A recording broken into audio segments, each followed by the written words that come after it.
मी माझ्या हॉटेलमध्ये नवीनच मुलगी स्वयंपाकीण म्हणून कामावर ठेवली होती। ती दिसायला खूप सुंदर होती आणि पाठीमागून देखील खूप मोठी होती। मित्रांनो, तुम्ही एवढं मोठं शीट कधीच पाहिलं नसेल, पण तिचे कपडे खूपच लहान असायचे। हॉटेलच्या जेवणात काही पण निघत होते म्हणून मी हॉटेलचा मालक असल्यामुळे दररोज किचन रूम चेक करायचो। माझ्या बायकोने मला किचन रूम लपून चेक करायचे सांगितले, म्हणून मी हळूच चोर पावलाने येऊन किचन रूम मध्ये पाहिले। मी तर डोक्यावर हातच मारून घेतला। ते पाहून तर माझे डोळेच फाकले होते। तिने तर सगळाच हात तिच्या पॅन्टीमध्ये घालून। सुप्रिया आणि माझं लग्न झाल्यानंतर माझा संसार खूपच सुखाचा झाला होता। राखीबाईंचं कुकर्म माझ्यामुळे उघडं पडलं होतं। खरंच माझी मालकीन राखीबाई खूपच अमानुषपणे वागली होती। तिने तर महिलांना निर्वस्त्र करून डांबून ठेवून त्यांच्या तोंडात व मागून नळ्या टाकून त्यांच्या मलापासून वडापाव बनवले होते। माझ्यामुळेच राखीबाईंच्या तावडीतून त्या महिलांची सुटका झाली होती। त्यानंतर राखीबाईंना पोलिसांनी ताब्यात घेतले होते। त्यानंतर मी त्याच शहरात माझा वडापावचा स्वतंत्र व्यवसाय सुरू केला। मित्रांनो, माझं नाव नामदेवराव आहे। आता मला लोक नामदेवराव याच नावाने हाक मारतात, कारण मी आता खूप श्रीमंत झालो आहे। वडापावच्या जागीच मी आता मोठे 5 स्टार हॉटेल सुरू केले आहे। आमच्याकडे खूप पैसा असून देखील माझी बायको सुप्रिया हॉटेलमध्ये स्वतः काम करते। खरंच मला बायको चांगली भेटली म्हणून मी इथपर्यंत आलो होतो। सुप्रियाने मला कधीच निराश केलं नव्हतं। ती मला रात्री सुद्धा खूप खुश करत होती। सुप्रिया मला कोणत्याच गोष्टीला नाही म्हणत नव्हती। तिने मला जीवनाचा मनसोक्त आनंद दिला होता। आता आमच्या हॉटेलमध्ये सर्वच प्रकारचे जेवण तयार होत होते, पण आम्ही वडापाव आणि कच्ची दाबेली याला खूप महत्त्व देत होतो। या 2 पदार्थांना तर आमच्या हॉटेलमध्ये खूपच गिराईक असायचे।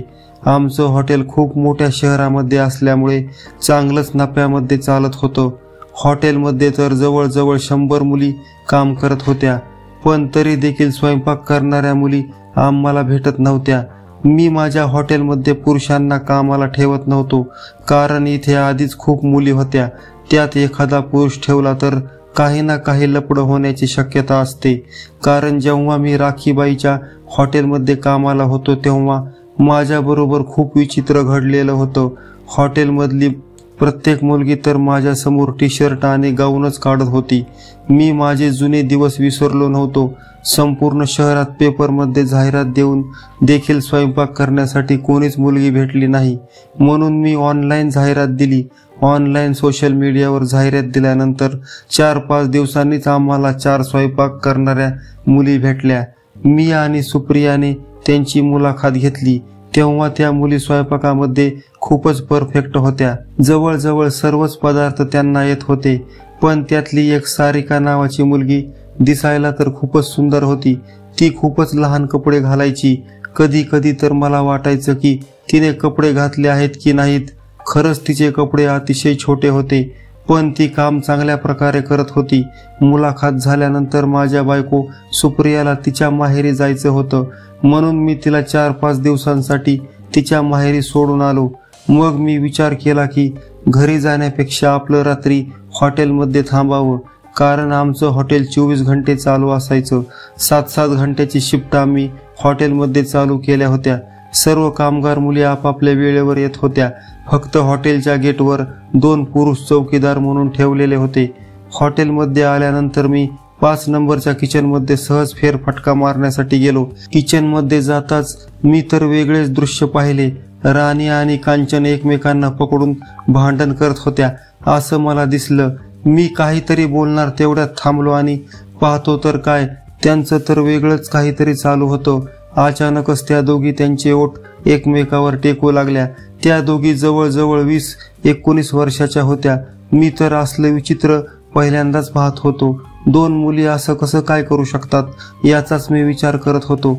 दरवाजा न लावता हे काय चालू होतं मला तर समजलं नाही। अचानक राणीने माझ्याकडे पाहिले आणि ती थांबली, पण कांचन म्हणत होती, राणी का थांबलीस, खूप मज्जा येत आहे। तेवढ्यात राणीने इशाऱ्याने तिला दरवाजाकडे पाहायचे सांगितले। मग कांचननेही दरवाजाकडे पाहिले तेव्हा मी तिला दिसलो। ती धडपडून उठली आणि म्हणाली की साहेब, आम्ही दोघी प्रेमाने भांडण करत आहोत. त्यानंतर मी त्यांना म्हणालो की हो, मी तुमचे सर्व भांडण पाहिले आहे, पण इथे तुमच्या कामाचे ठिकाण आहे. हे भांडण येथे चालणार नाही, यापुढे लक्षात ठेवा. त्या दोघींनी खाली माना घातल्यावर मग मी तिथून निघून गेलो. अचानक 2 दिवसानंतर माझी बायको सुप्रिया तिच्या माहेरून परत आली. मग मी तिला म्हणालो की सुप्रिया, चांगलं 7-8 दिवस माहेरी राहायचं ना, तू इतक्या लवकर कशी काय आलीस? त्यावर सुप्रिया म्हणाली की परवा दिवशी हॉटेलमध्ये माझी मैत्रीण जेवण करण्यासाठी आली होती, तेव्हा तिला जेवणामध्ये अत्तर असल्याचा वास येत होता असं तिने मला फोन करून सांगितलं, म्हणून मी येथे आले होते. मग लगेच आम्ही दोघांनी हॉटेलमध्ये जाऊन पदार्थांची चेकिंग केली, तेव्हा कच्च्या दाबेलीमधून अत्तराचा वास आल्यासारखं वाटत होतं. त्यानंतर आम्ही सर्व लेडीज स्टाफला बोलावून घेतलं आणि याबद्दल सांगितलं. मग दुसऱ्या दिवसापासून अत्तराचा वास बंद झाला. आम्ही खूप शोधाशोध केली, पण अत्तराचा वास दाबेलीमधून कसा काय आला हे आम्हाला समजलं नाही. त्यानंतर माझ्या असे निदर्शनास आले की आमच्या हॉटेलमधील मुली स्वयंपाक करताना देखील मोबाईल फोन वापरतात. मग सुप्रियाने सर्व मुलींना सांगितले की मोबाईल फोन वापरायला बंदी नाही, पण जेवण बनवताना पूर्ण लक्ष आपल्या कामाकडे असू द्या. सर्व मुली हो म्हणाल्या. मग असेच काही दिवस निघून गेले. एके दिवशी अमेरिकेतून खूप मोठे अधिकारी आमच्या हॉटेलमध्ये आले. त्यांनी सोशल मीडियावर आमच्या हॉटेलविषयी खूप काही ऐकले होते, म्हणून ते आज आमच्या हॉटेलमध्ये जेवण करण्यासाठी आले होते. त्यांच्याबरोबर त्यांची संपूर्ण फॅमिली होती. आम्ही त्यांचे चांगले स्वागत केले. त्यानंतर हॉटेलमधील वेगवेगळे पदार्थ त्यांना खाण्यासाठी दिले. तेव्हा वडापाव खाताना अचानक त्यांच्या बायकोच्या वडापावमध्ये एक वाकडा तिकडा केस निघाला. त्यांच्या बायकोने तो केस सर्वांना दाखवला. त्या केसाचा आकार पाहून वेटर मुलींना हसू आलं. मला देखील खूप हसू येत होतं, पण मी ते दाबून धरलं, कारण मी जर खळखळून हसलो असतो तर आलेल्या पाहुण्यांचा अपमान झाला असता. ते चुकीचं होतं. मला राग देखील येत होता, कारण एवढ्या दिवस हॉटेलमध्ये सर्व काही चांगलं चाललं होतं आणि नेमकं आजच वडापावमध्ये हा वाकडा तिकडा केस कसा काय निघाला याचाच मी विचार करत होतो. ते अमेरिकेहून आलेले अधिकारी आता माझ्याविषयी काय विचार करत असतील असं मला वाटत होतं. मग सुप्रियाने तो केस घेतला आणि पाहिला. तेव्हा तिने मला बाजूला बोलावले आणि म्हणाली की हा तर केस डोक्याचा वाटत नाही, हा केस तर वेगळाच कुठला तरी आहे. मग मी अमेरिकेहून आलेल्या त्या अधिकाऱ्यांची माफी मागितली. त्यांनीही एवढं मनावर घेतलं नाही. जेवण झाल्यानंतर ते हॉटेलमधून निघून गेले. त्यांच्या मनात आमच्याविषयी काहीच नव्हतं, पण आम्हाला केस निघाल्यामुळे खूप वाईट वाटत होतं. त्या दिवसापासून मी दररोज आमच्या हॉटेलमधल्या सर्व किचनमध्ये चक्कर मारून पाहू लागलो. तेव्हा रीना नावाची एक जाडसर मुलगी तिच्या जीन्सच्या पॅन्टमध्ये वरून हात घालून आतमध्ये काहीतरी खाजवत होती. मी माझ्या प्रत्यक्ष डोळ्याने पाहत होतो. मी तिच्या जवळ आलो आणि तिला म्हणालो की हे काय आहे? तू हॉटेलमध्ये स्वयंपाक करत आहेस आणि हे खाली काय करत आहेस? त्यावर तिचे लक्ष गेले, कारण तिला सुद्धा माहित नव्हतं की ती काय करत आहे. ती सुद्धा हे पाहून दचकली. मग मी रीनाला म्हणालो की तुम्ही हॉटेलमध्ये असं कराल तर प्रत्येक ग्राहकांच्या जेवणात केस निघणारच. जर तुम्हाला नोकरी नीट करायची असेल तर करा, नाहीतर सोडून जाऊ शकता. मी असं म्हटल्यानंतर रीनाने माझ्या समोर हात जोडून माफी मागितली. ती खूप गरीब होती म्हणून मी तिला माफ केलं. स्वयंपाक करताना तो आपल्यालाच खायचा आहे असा विचार करून केला पाहिजे. माझ्या मित्रांनो, या हॉटेलच्या व्यवसायामध्ये मला खूप विचित्र गोष्टी बघायला भेटल्या. तुम्ही जर माझ्या जागेवर असता तर केव्हाच हॉटेलचा धंदा सोडून दिला असता. मी तर हॉटेलमध्ये जीन्सवाल्या, गाऊनवाल्या, साड्यावाल्या सर्वांना वाटं लावलं होतं. अचानक माझ्या एक गोष्ट लक्षात आली. नवीनच आपण 4 मुली स्वयंपाकीन म्हणून कामाला ठेवल्या होत्या. आजपर्यंत त्या किचनमध्ये मी कधीच चक्कर मारून पाहिलं नव्हतं, कारण ती किचन हॉटेलच्या वरच्या मजल्यावर होती आणि तिकडे कोणीही जात नव्हतं. फक्त स्वयंपाक झाला की त्या 4पैकी एक जण कोणीतरी स्वयंपाक घेऊन खाली येत होती. उन्हाळ्याच्या दिवसामुळे किचनमध्ये तर खूप गरमी असायची. तशी आम्ही फॅनची सोय सुद्धा केलेली होती, पण उन्हाळा चांगलाच गरमीमध्ये जायचा. मग मी दुसऱ्या दिवशी सर्व किचन चेक करून वरच्या मजल्यावरच्या किचनमध्ये गेलो. किचन जवळ जाताच मला तेथे पचपच असा आवाज येत होता. मी किचनमध्ये जाण्यासाठी किचनचा दरवाजा ढकलला, पण तो आतून बंद होता. मी दरवाजा वाजवणार तेवढ्यात माझ्या मनात विचार आला की आतमध्ये नेमकं काय चाललं आहे हे आपण आधीच चोरून पाहिलेलं बरं. मग मी खिडकीच्या बाजूने गेलो. हॉटेल तयार करतानाच प्रत्येक किचन रूमला एक गोपनीय खिडकी बनवलेली होती. ती फक्त मलाच माहीत होती. मी हळूच ती खिडकी उघडली आणि थोडी उघडून आतमध्ये पाहिलं. तेव्हा तर माझ्या पायाखालची जमीनच सरकली. मी तर लोकांच्या विचित्र मानसिकतेचं दर्शन केलं होतं. मग मी माझे दोन्ही डोळे चोळून पाहिले. हे स्वप्न आहे का खरं आहे याबद्दल मला विश्वासच बसत नव्हता. नवीनच कामाला ठेवलेल्या त्या 4 मुली, त्यापैकी एका मुलीचे नाव सारिका आहे एवढे मला माहीत होते. त्या चौघी तर अंगावरचे संपूर्ण कपडे काढून आतमध्ये मोबाईल हातात घेऊन काहीतरी करत होत्या. त्या काय करत होत्या हे मला टेबलाच्या आडोशामुळे दिसत नव्हतं. मग मी हळूच खिडकी अजून थोडी उघडली जेणेकरून मला त्या मुली काय करत आहेत हे संपूर्ण दिसेल. त्यांचं कृत्य पाहून तर माझे डोळे फाकले होते. त्यातील एक जण पातेल्यामध्ये बेसन घेऊन पायाने तुडत होती आणि हातात मोबाईल घेऊन काहीतरी बोलत होती. उरलेल्या दोघी एका हातात फोन घेऊन एका हाताने वडापाव तळत होत्या आणि सारिका नावाची मुलगी तर वडापावचा मसाल्याचा गोळा एका हातात घेऊन तिच्या बगलेत दाबत होती. उघडाच स्वयंपाक चालू होता आणि तसेच एका हाताने बेसन पिठात बुडून तेलात तळण्यासाठी टाकत होती. तेव्हा माझ्या डोक्यात आले की बरोबर आहे, या मुलीमुळेच तेव्हा वडापावमध्ये तो वाकडा तिकडा केस निघाला असावा. म्हणजे मोबाईल वापरण्यासाठी हात मोकळे राहावेत म्हणून बहुतेक त्या आशा करत होत्या. पण निर्वस्त्र का झालेल्या आहेत याचे मला काही उत्तर सापडत नव्हतं. मोबाईलमध्ये एवढं काय महत्त्वपूर्ण आहे हे मला समजलं नाही. विशेष म्हणजे त्यांच्या कोणाच्या अंगावर 1 इंच देखील कापड घातलेलं नव्हतं. हे पाहून तर मला आता खूपच राग आला. मग मी माझ्या बायको सुप्रियाला फोन करून याविषयी माहिती दिली आणि तिला सांगितलं की तू सर्व स्टाफमधील मुली घेऊन वरच्या किचनमध्ये ये. सांगितल्याप्रमाणे सुप्रियाने तसेच केले. स्टाफ आता त्या रूमच्या बाहेर उभा होता. मग मी एकच लाथ मारून तो किचनचा दरवाजा मोडून टाकला. तेव्हा सगळ्याच आतमधील त्या चौघी माझ्याकडे पाहू लागल्या. त्यांना असं उघडं पाहून बाहेर थांबलेला सर्व स्टाफ आश्चर्यचकित झाला होता. बाहेरच्या लेडीज स्टाफला तर काही समजलं नव्हतं. काही जणी मुलींनी तर डोळे झाकले. मग सारिका आणि तिच्या मैत्रिणींनी लवकरच कपडे घातले. त्या चौघी तर घामाघूम झाल्या होत्या. मग आम्ही सर्वांनी त्यांना खालच्या मजल्यामध्ये आणले आणि याविषयी विचारलं. तेव्हा सारिका आणि तिच्या मैत्रिणींनी आमच्या सर्वांसमोर माफी मागितली आणि त्या म्हणाल्या की आम्ही ऑनलाईन एक व्यवसाय करतो.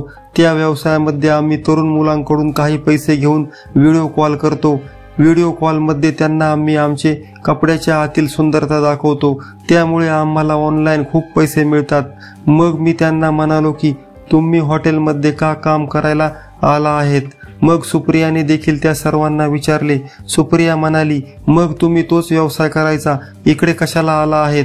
त्यावर सारिका म्हणाली की आम्हाला वाटलं की आम्ही डबल कमाई करू शकतो म्हणून आम्ही चौघींनी तुमच्या इथे काम करत हा व्यवसाय करण्याचं ठरवलं. त्यावर सुप्रिया म्हणाली, हे हॉटेल चांगल्या सभ्य माणसांचं आहे, इथे तुम्हाला जागा नाही, तुम्ही तत्काळ हे हॉटेल सोडून जा. मी तर पोलिसांनाच फोन करणार होतो. पण सुप्रिया म्हणाली की तसं करू नका, यांची काहीतरी मजबुरी असेल, बहुतेक यांना पैशाची गरज असेल, त्यामुळेच या आशा करीत असतील. माझी बायको सुप्रिया त्यांना म्हणाली की पैसा तर कोणीही कमवते, पण त्या पैशामागे इज्जत देखील कमावली पाहिजे. केवळ पैशासाठी जगणे म्हणजे हा अमानुषपणाच आहे. सारिका, हे जर तुझ्या घरी समजलं तर तुला तुझ्या घरचे काय म्हणतील. तू कधी याचा विचार केला आहेस का? आज तुम्ही अविवाहित आहात, काही दिवसांनी तुमचे लग्न होईल. लग्न तर तुम्हाला करावीच लागतील. किती दिवस तुम्ही एकटे राहू शकतात? तुमचं हे कृत्य जर तुमच्या नवऱ्याला समजलं तर काय होईल? तुम्ही भविष्याचा विचार करत नाहीत, केवळ वर्तमान काळाचा विचार करून चालत नसते. प्रत्येक मुलीने आपलं चारित्र्य शुद्ध ठेवलं तर कोणत्याच पुरुषामध्ये एवढी ताकद नाही की तिला स्पर्श करू शकेल. काही काळानंतर तुम्हाला मुले झाली तर ते तुमचा काय आदर्श घेतील. माझी बायको सुप्रिया त्या चौघींना चांगलंच बोलत होती. सुप्रिया असं बोलताना मला तर तिच्यावर खूप गर्व वाटत होता. खरंच माझी बायको एक हिराच होती. मग एवढं सगळं झाल्यानंतर त्या चौघींनी माझ्या बायको समोर हात जोडले आणि माफी मागितली आणि त्या चौघी म्हणाल्या की सुप्रिया मॅडम, यापुढे आम्ही कधीही असला विचित्र व्यवसाय करणार नाहीत. यापुढे आम्ही आमच्या आई वडिलांचे नाव जाईल असं कधीच वागणार नाहीत. सुप्रिया मॅडम, तुम्ही आमचे डोळे उघडले आहेत. मग सारिका म्हणाली की खरंच काही काळानंतर आमची मुले झाली आणि ती मोठी झाली, त्यांना हे समजलं तर ते आमच्याविषयी काय विचार करतील. असं बोलून सारिका खूप रडू लागली. त्यानंतर त्या चौघींना जवळ घेऊन सुप्रियाने त्यांच्या डोक्यावर हात फिरवला आणि म्हणाली की यापुढे तुम्ही नीट वागा, नीट राहा. काही काळानंतर तुम्ही केलेलं वाईट कृत्य आपोआपच भूतकाळात जाईल. मी तुमच्या लग्नाची जिम्मेदारी घेत आहे. माझ्या बायकोच्या काही 4 गोष्टीनेच त्या मुली चांगल्या मार्गावर आल्या होत्या. मग मीही त्यांना कामावर ठेवून घेतलं. त्यानंतर त्या मुली खूप इमानदारीने काम करू लागल्या. चांगल्या ठिकाणी त्या चौघींचं लग्नही झालं. त्यानंतरही त्या आमच्या हॉटेलमध्ये नोकरी करत होत्या. आमच्या हॉटेलमध्ये गिरायकांची गर्दी खूप वाढू लागली. सुप्रिया तर खूप दगदगीत होती. तिला खूप टेन्शन आलेलं होतं. दिवसभर कामाच्या टेन्शनने सुप्रिया खूप थकून जात होती. मी माझ्या बायको सुप्रियाला इशाऱ्याने थोडे बाजूला बोलावून घेतले आणि तिला माझ्याजवळ ओढून मी तिला एक मिठी मारली आणि म्हणालो की सुप्रिया जरा रिलॅक्स हो. तेव्हा तिनेही मला घट्ट मिठी मारली आणि आम्ही दोघं शांत झालो. माझ्या मित्रांनो, आपली बायको आपल्यासाठी खूप मेहनत कष्ट करत असते. ती आपल्याला खुश ठेवण्यासाठी दिवसभर धडपडत असते. दिवसातून एकदा तरी तिला प्रेमाची मिठी मारा. माझ्या मित्र आणि मैत्रिणींनो, तुम्हाला ही कथा कशी वाटली? तुम्हाला ही कथा आवडली तर आमच्या व्हिडिओला लाईक करा, शेअर करा आणि या चॅनलला सबस्क्राईब करा, जेणेकरून असेच येणारे व्हिडिओ तुम्हाला दिसतील आणि याचा आनंद घेता येईल. धन्यवाद मित्रांनो.